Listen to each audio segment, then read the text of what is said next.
I sold my virginity to a wealthy businessman. My heart was racing. My knees even trembled a bit. I remember those feelings nearly a decade later.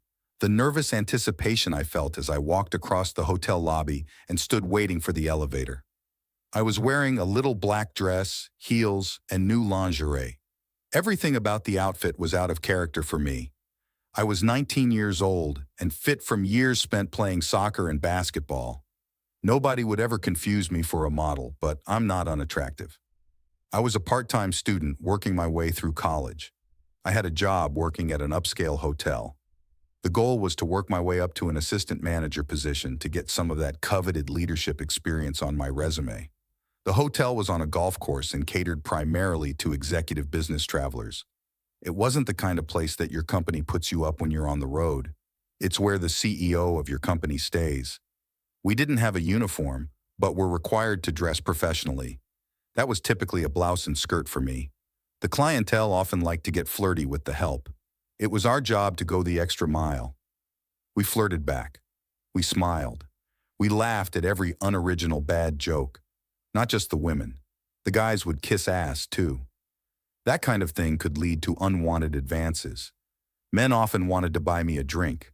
The more confident ones would suggest more, like having a drink in their room. But I always declined. At least until the day I didn't. He was a regular client. He had a European accent. I don't know what he did, but he was at the hotel every other month. He always booked a suite. The starting price back then was $1,200 a night. That night he got in around 10 p.m. He was obviously stressed and complained about his day of travel. I was alone at the front desk. He mentioned he would use some company to help him relax.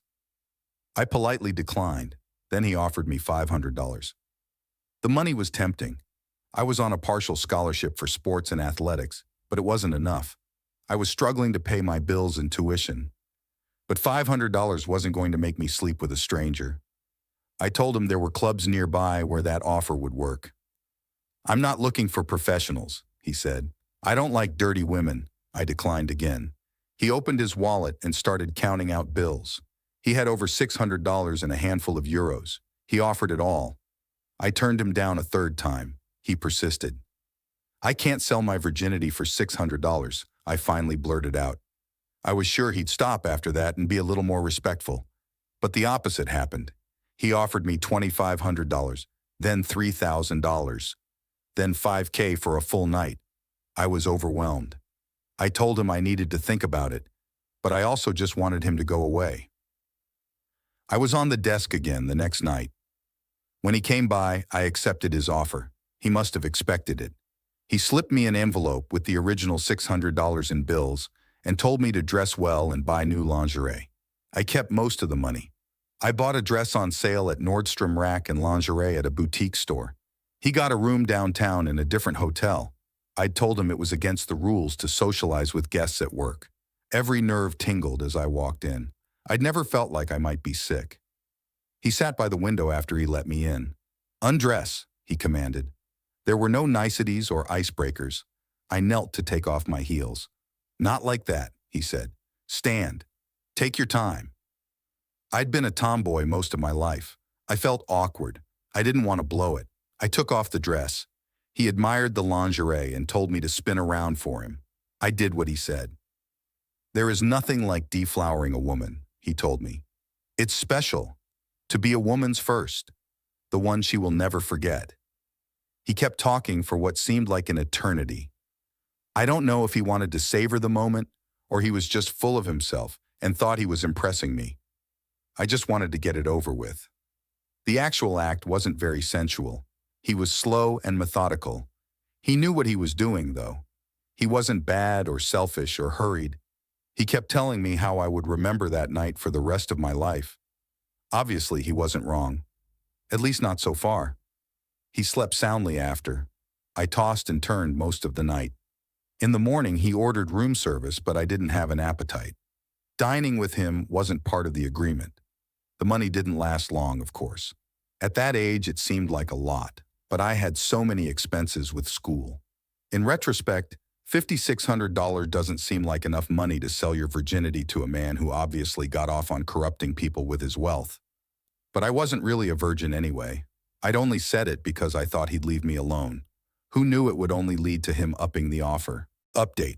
My dentist became a credit card thief, and my dad made fun of him to his face. My former dentist was a nice guy. He never seemed like the sort of guy who would ever commit a crime, especially not steal. One night on the actual local news, we found out that my dentist had gone to a local Jets Pizza and stumbled upon a credit card on the ground and for some reason picked it up, walked inside Jets, and used it to pay for his pizza. This next part, I can't remember how, but he got caught in the act. Police were called, and he was quickly arrested. The police stated that there was no reason he should have done this, because apparently he had over $200 cash in his wallet and decided to use the card instead. My dentist made a statement and said, "I just had a lapse of judgment," or something of that nature. Fast forward. He's back in his office taking appointments, and here comes my father for a cleaning. My dad said everything went normal, and the dentist seemed normal. Here's the part I still can't believe. My dad, in front of the secretary and dentist himself, pulled out his credit card to pay the copay and asked, "Do I have to be careful waving this thing around in here?" Or something of that nature. He thought he was hilarious. My dad's always been a quick-witted savage, but this story makes me die every time I think about it, and I thought I'd share. No, the dentist didn't like it. Pretty sure my dad said he kind of looked embarrassed and walked away. I feel bad, honestly, but also don't steal. Update. I, 32M, am divorcing my wife, 33F, after finding out that my son, 5M, is not mine. Well, a couple of weeks ago, I found out that my wife cheated on me 6 years ago. The way I found out is that her sister told me after going to visit her to find out how the delivery of her first child was. She confessed to me that 6 years ago, my wife told her that she slept drunk with her best friend. In her words, my wife was very sorry.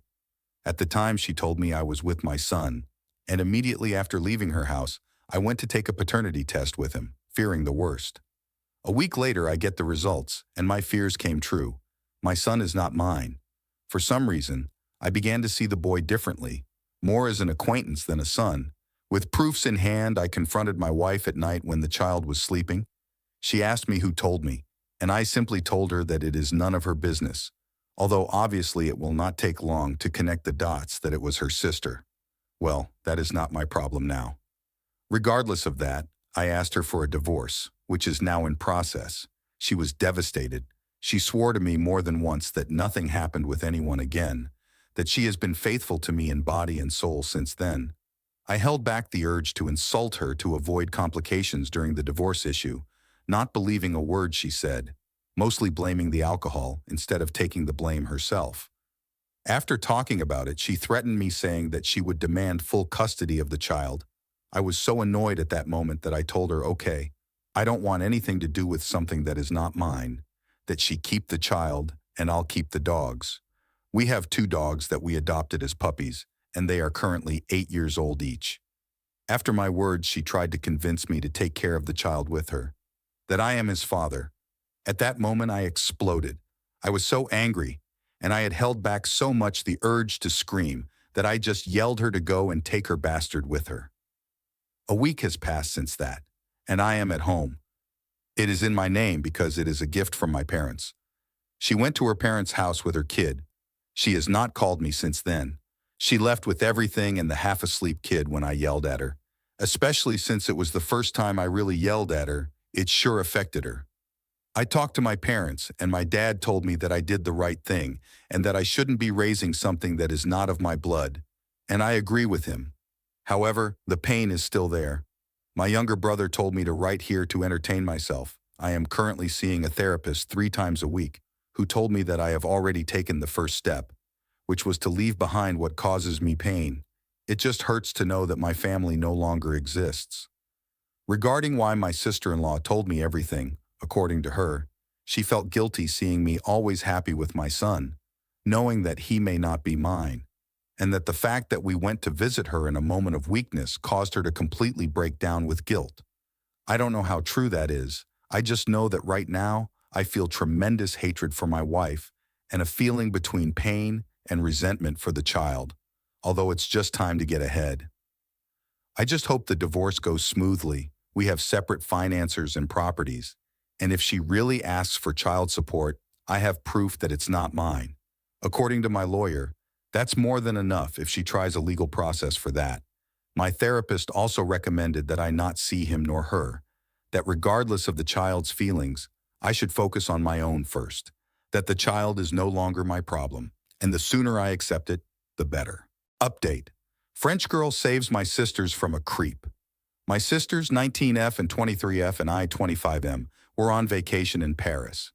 After doing the normal touristy things, we decided to check out this super cool looking rooftop bar and club. Fast forward, we've all had a few drinks, made some new friends, and we're dancing, poorly, I might add, our hearts out to the late 2010s American party music. The dance floor of this bar happened to have a pole on a raised box-shaped platform that anyone could get up and dance on. After seeing several other drunk people get their groove on using said pole, my sisters and I decided we'd like to try it out, 'cause why not?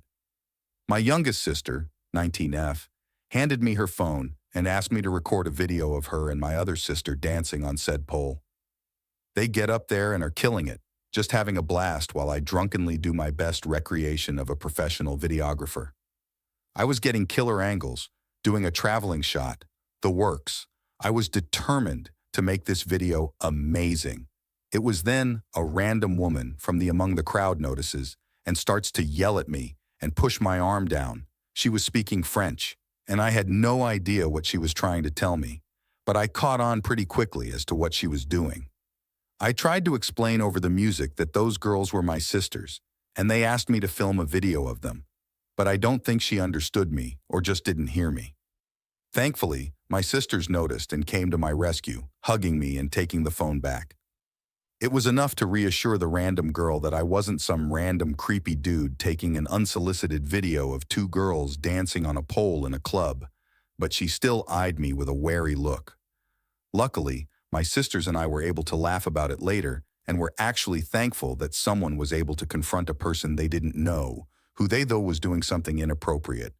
Wherever you are, random French girl from the open-air club, I'm thankful you did that, even if it made me feel incredibly awkward and panicked for a little bit. If it hadn't been me filming them, she would have potentially saved my sisters or some other woman, man, person. You are a hero, and I hope you're doing well.